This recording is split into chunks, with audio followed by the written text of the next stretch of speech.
Hello students, कैसे हैं आप लोग। आई होप कि आप बहुत अच्छे होंगे। और आज हम पढ़ने वाले हैं बीएससी 6th सेमेस्टर केमिस्ट्री का एक मोस्ट इंपोर्टेंट टॉपिक इनोलिजेशन, जिसको हिंदी में बोलते हैं इनोलीकरण क्या होता है। यूनिट 5 है ऑर्गेनिक सिंथेसिस वाया इनोलेट्स का एक मोस्ट इंपोर्टेंट टॉपिक है, तो छोड़ना बिल्कुल नहीं है। ठीक है, चलिए साहब पहले डाल दो मैं हेडिंग, उसके बाद में इसकी कहानी देखते हैं कि क्या कहानी है इनोली, ठीक है, जेशन की। ओके सर, हिंदी में भी नाम लिख दो इसका, इनोलीकरण। ठीक है भाई, इनोलीकरण। लो साहब, हिंदी में मैंने इसका नाम लिख दिया। चलिए साहब देख लेते हैं क्या है। तो लास्ट लेक्चर में हमने कवर कर लिया था कि इनोल क्या होते हैं, और अगर आपने इनोल नहीं पढ़ा है तो डिस्क्रिप्शन में वीडियो का लिंक डाल दूंगा, वहां जाके आप उस लेक्चर को देख सकते हो, क्योंकि इनोल पढ़ना बड़ा जरूरी है इसको समझने से पहले। एक कीटो फॉर्म और एक इनोल फॉर्म। चलिए साहब एक बार और हिंट्स देता हूं मैं कि यार इनोल क्या चीज होती है। तो सबसे पहले एक हल्का सा अपना छोटा सा कंपाउंड बनाओ, नन्हे मुन्ने बच्चों वाला। R single bond CH double bond, मेरे पास क्या आ जाएगा, अरे क्या आ जाएगा भाई, C सिंगल बॉन्ड OH आ जाएगा मेरे पास, और इधर आ जाएगा मेरे पास कोई भी alkyl group R dash. Double bond carbon atom के साथ OH ग्रुप जुड़ा हुआ होता है, तो भैया वो इनोल होते हैं। कौन सी फॉर्म है ये मेरे पास, इनोल फॉर्म है। ठीक है। चलिए साहब अब बात यहां ये आती है कि जो लिखा पड़ा है हमारा इनोलिजेशन, ये क्या चीज है। इनोलिजेशन ये है क्या चीज भाई, किसे कहते हैं हम। तो पहला पॉइंट एक नोट कर लो कि अल्फा हाइड्रोजन युक्त कार्बनिक यौगिक, यानी कि अल्फा हाइड्रोजन युक्त कार्बोनिल यौगिक टोटोमेरिज्म के कारण दो रूपों में पाया जाता है। अब दो रूप कौन कौन से होते हैं वो भी हम चेक कर लेते हैं। पहला रूप जरा देखना ठीक से कि कौन सा कंपाउंड है मेरे पास। देखो R सिंगल बॉन्ड CH2, ठीक है sir, single bond C double bond O, और सिंगल बॉन्ड मेरे पास आ जाएगा इधर को R डैश। ठीक है, आइया फिर मैं एक कंपाउंड और साइड में लिख रहा हूं RCH2, ठीक है, RCH double bond C single bond OH, ठीक है, और मेरे पास क्या आ गया बेटे, R डैश आ गया। इसमें से जरा मुझे देख के बताओ कौन सा इनोल फॉर्म है और कौन सा कीटो फॉर्म है। साफ क्लियर दिखाई दे रहा है बिल्कुल क्या है कि यार ये जो फॉर्म है ये कौन सी फॉर्म है मेरे पास, ये यार कीटो फॉर्म है। ओके सर, ये कीटो फॉर्म है। अच्छा तो ये कौन सी फॉर्म है, ये मेरे पास कौन सी फॉर्म है, ये इनोल फॉर्म है। बिल्कुल क्लियर, इनोल फॉर्म है। अच्छा ये बताओ, ये 2 पॉइंट क्लियर हुए आप लोगों के। अगर ये 2 पॉइंट क्लियर हो गए तो आगे भी क्लियर हो जाएगा। ठीक है, चलिए साहब देखते हैं। कीटो फॉर्म हो गई मेरे पास, एक इनोल फॉर्म हो गई, है ना। इनोल फॉर्म क्यों, क्योंकि भैया इसमें क्या कार्बन एटम के साथ, यानी कि डबल बॉन्ड भी है और कार्बन एटम के साथ OH ग्रुप भी जुड़ा हुआ, तो ये तो मेरे पास इनोल फॉर्म हो गया। इसमें केवल डबल बॉन्ड है, C डबल बॉन्ड O है, तो ये मेरे पास हो गया कीटो फॉर्म। चलिए साहब अब बात यहां ये आती है कि इसमें अल्फा कार्बन कौन सा है, बताइए जरा, सोच के दिमाग लगाइए आप। ठीक है, देखो कार्बन से जो दूसरा वाला कार्बन है, यानी कि कीटोन ग्रुप के साथ जो कीटोन ग्रुप का कार्बन एटम है, उससे दूसरा वाला कार्बन जो होता है वो कौन सा होता है बेटे, अल्फा होता है। ये वाला कौन सा होगा, बीटा होगा, और ये वाला कौन सा होगा, ये भी अल्फा होगा, क्योंकि इसमें भी एक कार्बन छिपा पड़ा है। तो इधर ले लो तो कार्बन होगा, इधर ले लो तो कार्बन होगा। फॉर एग्जाम्पल दूंगा मैं भी, जैसे देखो एग्जाम्पल तौर पर मैं आपको बताऊं, एग्जाम्पल तौर पे अगर मैं आपको बताऊं तो मेरे पास CH3 सिंगल बॉन्ड CHO है, तो ये वाला कार्बन छोड़ दो, जो दूसरा कार्बन होगा वो कौन सा होगा मेरे पास, अल्फा कार्बन एटम होगा, और जो मेरे पास H3 है 3 अल्फा हाइड्रोजन एटम्स के पास प्रेजेंट होंगे। ठीक है, अगर मैं यही चीज एसीटोन में ले लूं, ये मेरे पास क्या है मेरे दोस्त, एसीटोन है। अब इस एसीटोन में कितने अल्फा हाइड्रोजन एटम है, क्योंकि जानना बड़ा जरूरी है, सारा का सारा काम अल्फा हाइड्रोजन एटम पर आधारित है। अगर हमने अल्फा हाइड्रोजन एटम नहीं पढ़ा तो कुछ समझ में नहीं आने वाला है इस इनोलाइजेशन में। बताओ जरा CH3 C डबल बॉन्ड हो तो बेटा ये भी अल्फा होता है, ये भी अल्फा होता है। ठीक है, दोनों के दोनों क्या है मेरे पास, अल्फा। अगर मैंने यहां पे CH2 करके CH3 लगा दिया तो ये तो अल्फा है, लेकिन ये कौन सा हो गया मेरे पास, बीटा हो गया। ठीक है, ये एसिडिक होता है। अरे छोड़ो इसको, इतना लंबा हम क्यों पूछे भाई, छोड़ो इसको। ठीक है, CH3 ऐसे रहने दो। एक चीज पे और विशेष तौर पे ध्यान देना है, विशेष तौर पे यहां ध्यान देना है कि जो ये मेरे पास कार्बन एटम के साथ में जो मेरे पास ये हाइड्रोजन एटम जुड़ा हुआ है उसका नेचर एसिडिक होता है। यही मेन चीज है, और इस चैप्टर का पहला पॉइंट यही दे रखा है मैं कि यार ये जो कार्बन एटम के साथ हाइड्रोजन जुड़ा हुआ है इसका नेचर कैसा है, इसका नेचर एसिडिक होता है। ठीक है, तो अल्फा हाइड्रोजन एटम का नेचर कैसा होता है, एसिडिक होता है। याद कर लेना, दिमाग में फांस लो, ये अभी पढ़ेंगे आगे को हम। ठीक है, यानी कि अल्फा हाइड्रोजन एटम का नेचर, प्रकृति कैसी होती है, अम्लीय होती है, एसिडिक होती है। अभी आगे पढ़ने वाले हैं इस चीज को, सारा काम धंधा इसी पर आधारित है। चलिए मैं पहले एक पॉइंट लिखवा दूं आप लोगों को समझने के लिए। पॉइंट क्या चीज है मेरे पास भाई, क्या है, यानी कि अल्फा, ठीक है, अल्फा हाइड्रोजन, ठीक है, alpha hydrogen, okay, alpha hydrogen युक्त, ठीक है, कार्बोनिल यौगिक, ठीक है सर, ठीक है, carbonyl compound, okay okay, alpha hydrogen युक्त कार्बोनिल कंपाउंड्स, ठीक है, टोटोमेरिज्म, टोटोमेरिज्म, टोटोमेरिज्म के कारण, टोटोमेरिज्म के कारण दो रूपों में पाए जाते हैं। कितने रूपों में बेटे? दो रूपों में, दो रूपों में पाए जाते हैं। ओके ओके ओके ओके, दो रूपों में पाए जाते हैं, ठीक है, यानी कि अल्फा हाइड्रोजन, अल्फा हाइड्रोजन युक्त या अल्फा हाइड्रोजन परमाणु या अल्फा हाइड्रोजन एटम, ठीक है, इसको इरेज कर दो, इसका कोई काम नहीं है हमारे पास, और इसका काम है अल्फा हाइड्रोजन एटम युक्त, परमाणु युक्त, ठीक है, अल्फा हाइड्रोजन एटम युक्त कार्बोनिल कंपाउंड टोटोमेरिज्म के कारण दो रूप में पाए जाते हैं। पहला फॉर्म कौन सी है? कीटो फॉर्म, दूसरी कौन सी है मेरे पास? इनोल फॉर्म, ठीक है। इन दोनों में स्टेबल कौन सी होगी? ये सामान्य रूप होता है, ज्यादा स्टेबल होता है, this one is come stable होता है, ये कम स्टेबल होता है, ये ज्यादा स्टेबल होता है। चलिए साहब देखते हैं कौन सा ज्यादा स्टेबल है, कौन सा कम स्टेबल है। फिलहाल ज्यादा स्टेबल है, कम स्टेबल है, ये सामान्य रूप है, ये कम सामान्य रूप है, चाहो तो लिख भी सकते हो इसके नीचे, चलो छोड़ो इसको, बाद में देखेंगे इसके बारे में, ठीक है। यानी कि अल्फा हाइड्रोजन एटम युक्त कार्बोनिल कंपाउंड टोटोमेरिज्म के कारण दो रूप में पाए जाते हैं, ठीक है। टोटोमेरिज्म क्या होती है? टोटोमेरिज्म इसमें प्रोटॉन का ट्रांसफर होता है, जैसे कि यहां हुआ है, यहां मेरे पास CH2 है, लेकिन यहां से एक है जुट के यहां पहुंच गया है, ठीक है। तो जहां प्रोटॉन का ट्रांसफर होता है उसको हम टोटोमेरिज्म कहते हैं, इसको हिंदी में कहते हैं चला बैठता, अरे छोड़ो चलो हिंदी में इंग्लिश में याद कर लो, ठीक है, हो गया कहानी खत्म। चलिए साहब, अब बात यह आती है इसी के अंतर्गत, इसी टॉपिक में बात यह आती है acidity of alpha hydrogen atom, जो कि मेन है, ठीक है। Acidity of alpha hydrogen atom, acidity of alpha hydrogen atom, alpha hydrogen atom. चलिए साहब, अगर कहीं से आपको पता होना चाहिए, अगर कहीं से H+ प्रोटॉन आयन बाहर चला गया है तो समझ जाना वो एसिड होगा। फॉर एग्जांपल, अगर मैंने कहीं HCl पकड़ा है और यहां से मैंने H+ बाहर कर दिया, मेरे पास Cl- आयन बन जाएगा। अगर मैंने यहां से प्रोटॉन बाहर निकाल दिया तो समझ लेना मेरे पास क्या हो गया? एसिड हो गया। समझ में आया कुछ? अगर सच में अल्फा हाइड्रोजन एटम का नेचर एसिडिक है, मतलब एसिडिक है, तो H+ आयन बाहर होगा, यानी कि अल्फा हाइड्रोजन एटम जो है वो H+ आयन के रूप में बाहर हो जाएगा, जिससे ये प्रूफ हो जाएगा कि अल्फा हाइड्रोजन एटम का नेचर कैसा होता है? वो एसिडिक होता है। चलिए साहब, इस चीज को हम एक बार चेक कर लेते हैं, इसको मैं कर दूं, ठीक है। देखे जाना एक बार, सबसे पहला पॉइंट, सपोज करो, मान लो मैंने यहां से एक हाइड्रोजन एटम बाहर कर दिया, मान लो इस तरह का मैंने कंपाउंड बनाया, ये RCH, ये मेरे पास H है, ठीक है, क्योंकि देखो टॉपिक बहुत टफ होने वाला है ये, ठीक है। RCH है मेरे पास, C डबल बॉन्ड O है, R डैश है। यहां से अगर मैंने ये वाला बॉन्ड क्रिएट करा तो ये जो मेरे पास होगा वो H+ आयन के रूप में क्या हो जाएगा बेटे? बाहर हो जाएगा, है ना। इस पर आ जाएगा माइनस, और ये जो है मेरे पास H+ आयन के रूप में क्या हो गया? बाहर हो गया बाहर, ठीक है। क्या बन गया? जब कार्बन एटम पर नेगेटिव चार्ज होता तो वो क्या होता? कार्बन आयन होता। H+ आयन मेरे पास बाहर हो गया, यानी कि जब H+ आयन, यानी कि जब अल्फा हाइड्रोजन एटम पृथक हो जाता है, जब अल्फा हाइड्रोजन एटम पृथक हो जाता है, किसकी फॉर्म में? H+ आयन के रूप में पृथक हो जाता है। जब alpha hydrogen atom H+ ion के रूप में पृथक हो जाता है तो कार्बन आयन बनता है, और कार्बन आयन जो होता है वो रिजोनेंस के कारण स्टेबिलिटी एक्सेप्ट कर लेता है। जैसे कि फिनोल के केस में होता है, आपने पढ़ा होगा फिनोल के केस में कि H+ आयन रिमूव हो जाता है और फिनोक्साइड आयन जो था वो रिजोनेंस के कारण स्टेबिलिटी ग्रहण कर लेता है, जिसके कारण वो अम्लीय गुण शो करता है। सेम टू सेम यही कहानी होती है कि जब यहां से H+ आयन यानी कि alpha hydrogen atom H+ ion के रूप में रिमूव हो जाता है, यानी कि पृथक हो जाता है, तो कार्बन आयन बनता है। कार्बन आयन जो होता है वो रिजोनेंस के कारण स्टेबिलिटी ग्रहण कर लेता है, ठीक है, जिसके कारण अल्फा हाइड्रोजन एटम अम्लीय गुण शो करता है। बस ये कहानी हमें लिखनी है, ठीक है। यानी कि मैं यहां लिखने वाला हूं कि alpha hydrogen atom, alpha hydrogen atom के पृथक होने के पश्चात,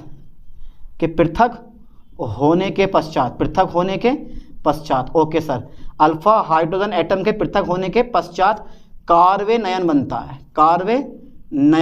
ठीक है, कार्बन आयन बनता है, ओके सर, कार्बन आयन बनता है, जो रिजोनेंस के कारण, ठीक है सर, जो रेजोनेंस के कारण स्टेबिलिटी क्या कर लेता है बेटे, एक्सेप्ट कर लेता है, एक्सेप्ट, चलिए साहब मैं यहाँ लिखता हूँ, एक्सेप्ट कर लेता है। अर्थात कहने का मतलब यह है, अर्थात H+ आयन जो होता है, H+ आयन जिसे हम प्रोटॉन कहते हैं, आसानी से खो देता है, ठीक है, खो देता है, जिस कारण अल्फा हाइड्रोजन एटम जो होता है बेटे वो अम्लीय गुण दर्शाता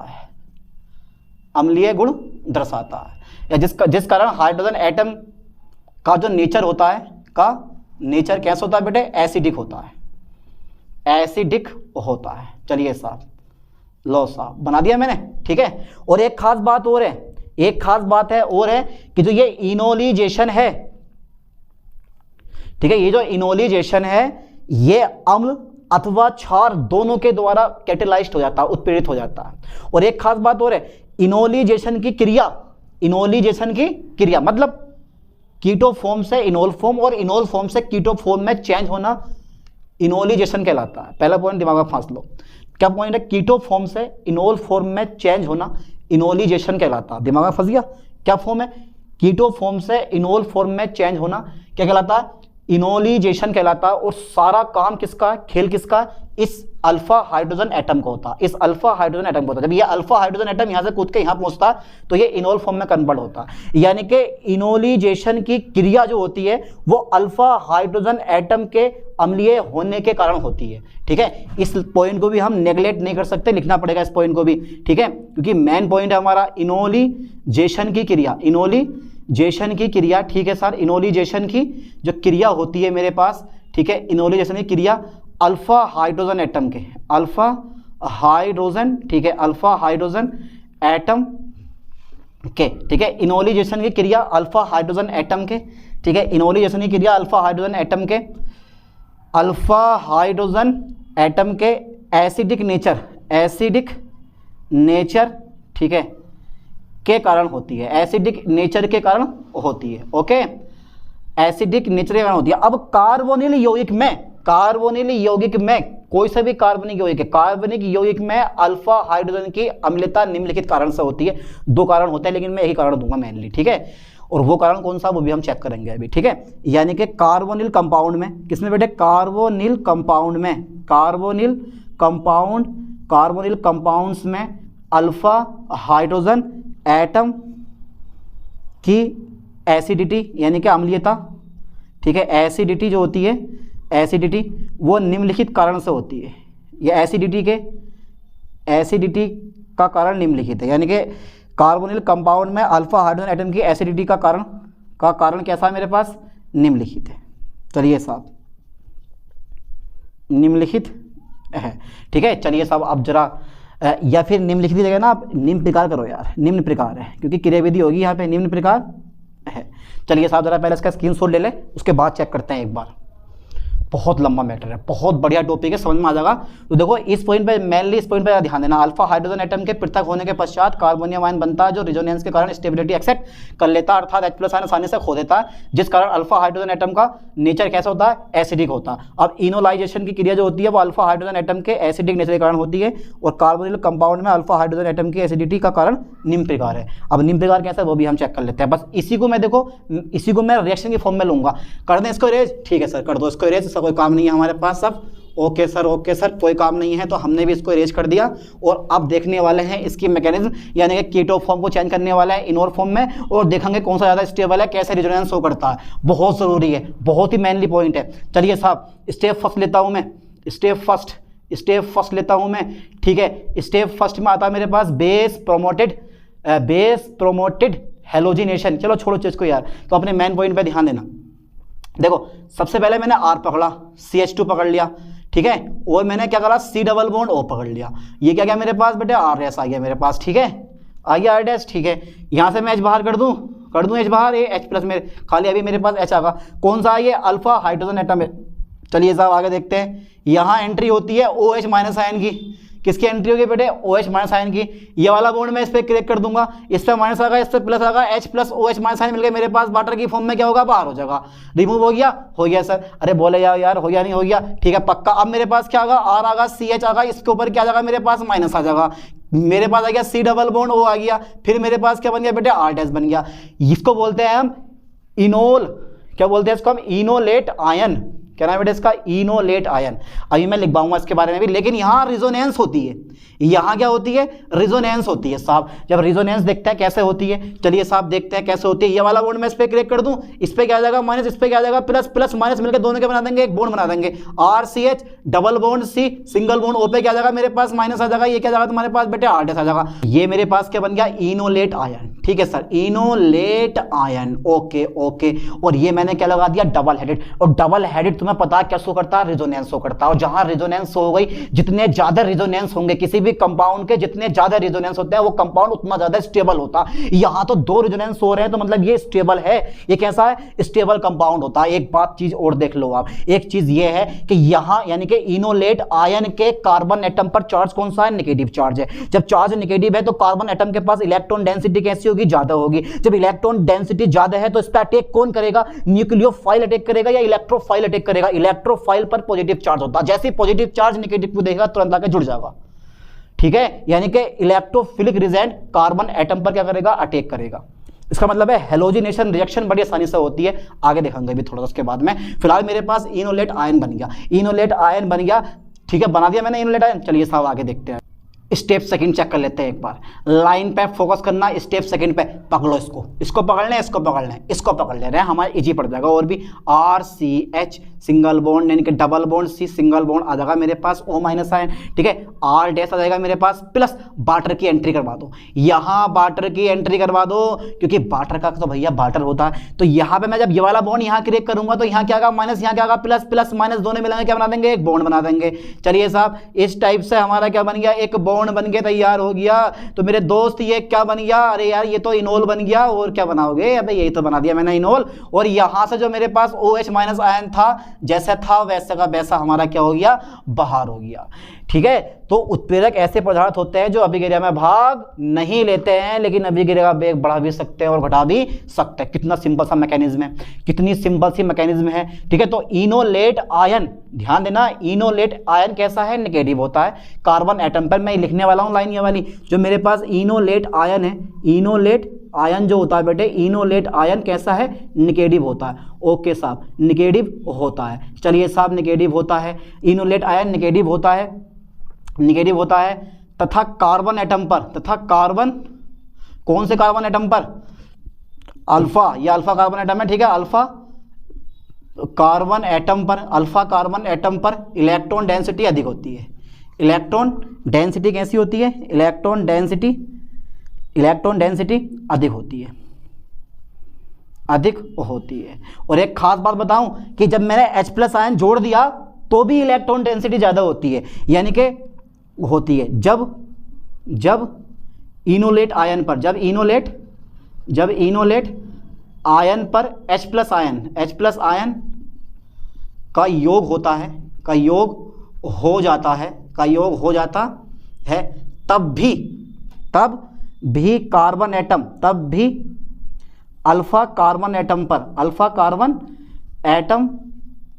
पर ठीक है, इलेक्ट्रॉन डेंसिटी अधिक होती है, इलेक्ट्रॉन डेंसिटी अधिक होती है, डेंसिटी अधिक होती है। ठीक है सर, डेंसिटी कैसी होती है बेटा, अधिक होती है, यानी कि इलेक्ट्रॉन घनत्व कैसा होता है, अधिक होता है। अब जो इलेक्ट्रोफिलिक रिजेंट होता है ना, वो कार्बन अल्फा कार्बन एटम के साथ आसानी से जुड़ जाता है, यानी कि इलेक्ट्रोफिलिक रिजेंट, इलेक्ट्रोफिलिक रिजेंट, ठीक है, इलेक्ट्रोफिलिक रिजेंट कार्बन एटम के साथ, कार्बन एटम के साथ आसानी से जुड़ता है, आसानी से जुड़ जाता है।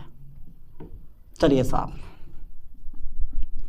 इलेक्ट्रोफिलिक रिजेंट क्या होते हैं, ऐसे रिजेंट जिन पर क्या होता है, पॉजिटिव चार्ज होता है। सबके सब इलेक्ट्रोफिलिक रिजेंट कहलाते हैं, इनको चाहिए माइनस। प्लस चार्ज होता है ना, Cl प्लस आयन हो गया, Br प्लस आयन हो गया, ये सब क्या होता है तुम्हारे पास, इलेक्ट्रोफिलिक रिजाइन होता है जिन पे प्लस चार्ज होता है, SO3 प्लस आयन हो गया, ठीक है। ये माइनस वाले को पसंद करते हैं हमेशा, ठीक है, ठीक है। तो अल्फा कार्बन एटम पर इलेक्ट्रॉन डेंसिटी अधिक होती है, इलेक्ट्रोफिलिक रिजाइन जो होता है वो कार्बन एटम के साथ आसानी से जुड़ जाता है। जैसे कार्बोनिल कंपाउंड पर हेलोजन का योग, ठीक है, या हेलोजन का आक्रमण, ऐसे ही बोल सकते हो आप, ठीक है। चलिए साहब मैं लिखवा देता हूँ इसको भी जैसे करके, जैसे कार्बोनिल कंपाउंड पर, जैसे कार्बोनिल कंपाउंड्स पर, ठीक है, हेलोजन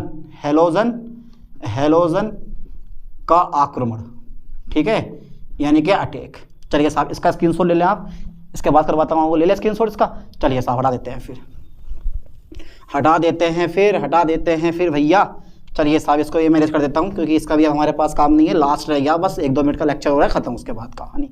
देखिए फिर जरा, ये इसका नाम क्या है, इसका नाम बताओ, CH3, क्या नाम है इसका, एसीटोन। अल्फा कार्बन एटम कौन सा है इसमें, ये भी अल्फा है, ये भी अल्फा है, इसको छोड़ के ये भी अल्फा है, ये भी अल्फा, प्लस Br2 का योग कर दो किसी भी एल्कोहलिक यानी कि जलीय KOH की उपस्थिति में, ठीक है, KOH की उपस्थिति में। चलिए साहब यहाँ से एक H, यहाँ से Br, HBr क्या होगा, यहाँ से बाहर होगा, और जहाँ से आपने H बाहर करा है मेरे दोस्त जोड़ दो, COCH2 Br। इस तरह से क्या करता है, यहाँ पर हाइड्रोजन H+ आयन बाहर हो जाता है और Br मेरे पास जुड़ जाता है। H+ आयन बाहर होना मतलब नेचर एसिडिक होना, समझ में आया कुछ। तो इतना सिंपल सा टॉपिक है, इस इनोलिजेशन को 2-2, 3-3 बार लिख के याद करो, समझ में आ जाएगा, एक सिंपल सा टॉपिक है, ठीक है। हम ऐसी एक नेक्स्ट लेक्चर में मिलते हैं नई वीडियो के साथ। थैंक्स।